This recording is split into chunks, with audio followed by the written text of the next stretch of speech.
Well, Pizzagate, it became a major story weeks ago when an armed man decided to investigate a D.C. area pizza place for himself. This man right here, he carried a rifle into a pizza parlor and then fired it at the floor. Media is telling you the entire story is a hoax or fake news. But what does that even mean?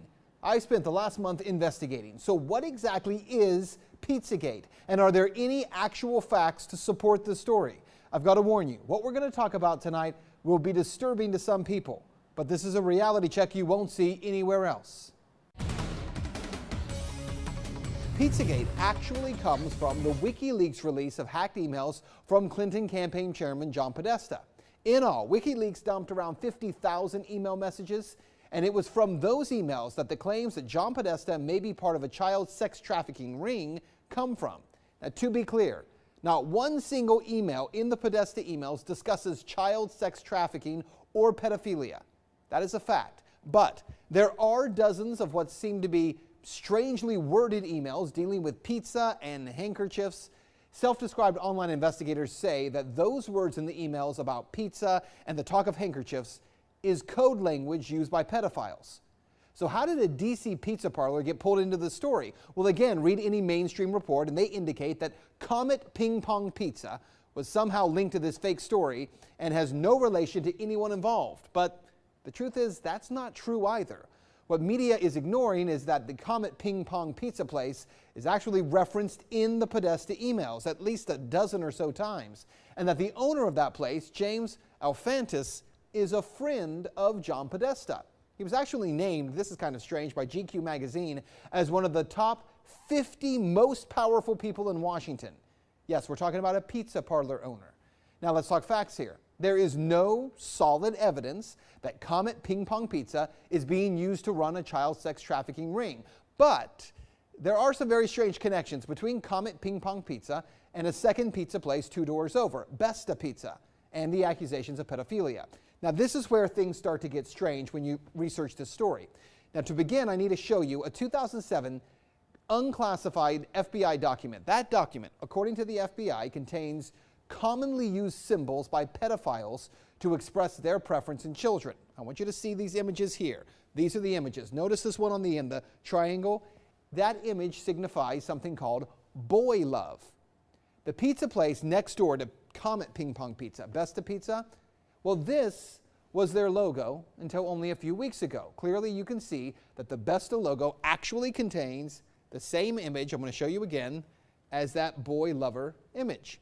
Interestingly, after Pizzagate investigators pointed this out, Besta Pizza changed their logo, and there it is now. They removed the triangle. Also, Comet Ping Pong, owned by Alfantis, is the place where a number of performance artists perform regularly. 2 of the groups that perform there, who you can see advertised, by the way, on this Comet Ping Pong poster, include a group called Heavy Breathing and another group called Sex Stains. Well, if you check out the YouTube videos by these bands, Heavy Breathing has songs that do joke about pedophilia, and the band Sex Stains has a video that includes, and you see it right there, that same boy lover symbol. It's nearly identical to the one that the FBI does say is a pedophile code symbol for boy love. As I said, there are some strange things there. As for the owner of the pizza place, James Alfantis, well, he was one time in a relationship with David Brock, who ran Media Matters for America. Well, since Pizzagate began to blow up online, he has made his Instagram profile, Jimmy Comet, private. But an archive search of Instagram reveals a number of strange photographs and words with strange and disturbing images associated with them. Look, to the point where we can't show you those pictures. We're not even going to describe them to you because some viewers would find it too disturbing to share on TV. Now let's talk about the Podesta brothers, because remember, it was John Podesta's email that was hacked. In those leaked Podesta emails, John Podesta talks about his close relationship with Dennis Hastert, the former Speaker of the House, who was recently sentenced to 15 months in prison for abusing boys years ago. He was referred to by the judge as a serial child molester. According to the Washington Post, visitors to Tony Podesta's home in Falls Church got an eyeful when they walked into a bedroom at the Podesta residence hung with multiple color pictures by Katie Grannon, a photographer known for documentary-style pictures of naked teenagers in their parents' suburban homes. And to be clear, that just begins to scratch the surface of how strange some of this stuff is. And bear in mind, we can't get into a lot of the real details of it because of the limits on broadcasting this on television. But it is some very strange stuff. Now keep in mind, again, there is no proof here that there is a child sex ring being operated out of a DC pizza parlor. Investigators have already proven there's nothing to the story, right? Well, actually, no.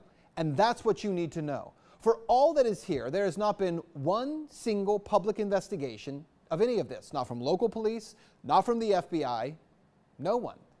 And that has to be the big question. Not for Podesta or for pizza parlor owners, but for law enforcement. Based on what may be or may not be here, the big question is, why hasn't any investigation taken place? That's Reality Check. Let's talk about it on Twitter.